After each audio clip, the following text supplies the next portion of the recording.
మామిడికాయ జ్యూస్ని ఎలా తయారు చేయాలో చూసేద్దాం. వెల్కమ్ బ్యాక్ టు తిరగమాతడు. ముందుగా మామిడికాయ జ్యూస్ని చేయడానికి ఫ్రెష్ మామిడికాయలను తీసుకోవాలి.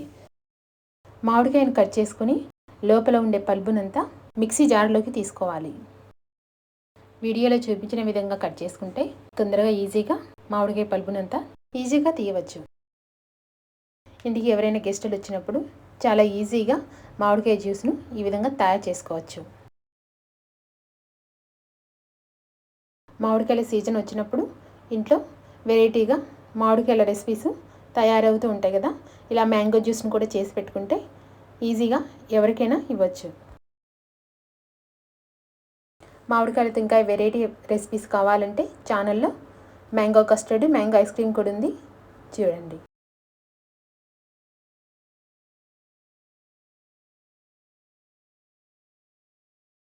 మామిడికాయ పలుపుతో పాటు కొద్దిగా పచ్చి మామిడికాయ పలుపును కూడా వేసుకోవాలి. తర్వాత కొద్దిగా చాట్ మసాలా, ఆ తర్వాత షుగర్కు బదులుగా ఇక్కడ నేను హనీని తీసుకుంటున్నా. స్వీట్ ఎక్కువగా ఉండాలనుకుంటే ఇంకొక స్పూన్ కూడా హనీ వేసుకోవచ్చు. ఆ తర్వాత కొద్దిగా కోల్డ్ వాటరు లేకపోతే కొన్ని ఐస్ క్యూబ్స్ని కూడా వేసుకొని మిక్సీ చేసుకోవాలి. తర్వాత చల్లని మ్యాంగో జ్యూస్ తయారైపోయింది.